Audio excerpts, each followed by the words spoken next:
Hello friends, welcome to my channel. আহক আজি দেখুৱাম লাকি বেম্বৰ কাটিং আৰু প্ৰপাগেশ্যন। এয়া মোৰ এডাল লাকি বেম্বৰ কেনেকৈ প্ৰপাগেশ্যন কৰিছোঁ তাক দেখুৱাম। এইবিলাক মই লাকি বেম্বৰ কুমলীয়া আগ কাটি আনিছোঁ। এই আগবিলাকৰ পৰা কেনেদৰে শিপা ওলায় তাক মই আজি দেখুৱাম। আগত এটা ভিডিঅ' আপলোড কৰিছিলোঁ লাকি বেম্বৰ কাণ্ডৰ পৰা কেনেদৰে প্ৰপাগেশ্যন কৰা হয়।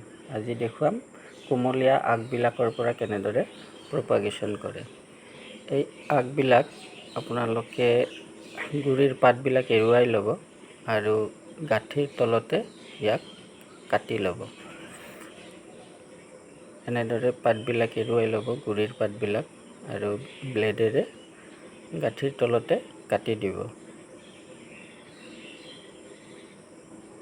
এনেকৈ এটা এটাকৈ গোটেই আগবিলাকৰ গুৰিৰ পাতবিলাক কাটি ৰেডি কৰি ল'ব। এয়া মই কাটি আছোঁ এনেকৈ। ইয়াক এনেদৰে কাটি পানীত থৈ দিলে এমাহ পিছত ইয়াৰ পৰা শিপা ওলাব। তেতিয়া ইয়াক মাটিত বা টাবত ৰুই দিব পাৰি, নাইবা কাঁচৰ বাউলত টেবুল টপ হিচাপে ইয়াক সজাই থ'ব পাৰি।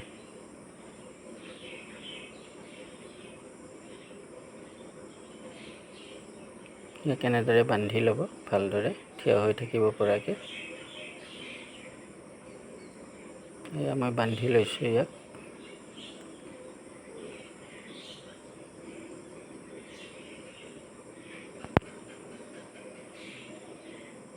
এনেদৰে বান্ধি ল'ব ইয়াক।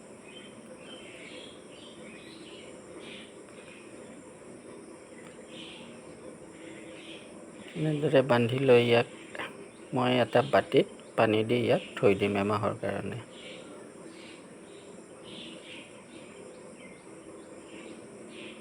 এই বাটিত মই ইয়াক থিয় কৰাই থৈছোঁ আৰু ইয়াত এতিয়া পানী দি দিম মই। ইয়াক এঠাইত থৈ দিলে এমাহমান পিছত ইয়াৰ পৰা শিপা ওলাব আৰু ইয়াক মাটিত বা টাবত ৰুব পৰা যাব।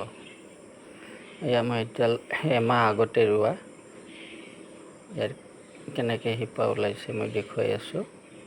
এয়া চাওক কিমান শিপা ওলাইছে। ইয়াক এতিয়া মাটিত বা টাবত ৰুই দিব পাৰি এনেদৰে, নহ'লে বাতিটোতে ইয়াক এনেদৰে টেবুল টপ হিচাপে সজাই থ'ব পাৰি।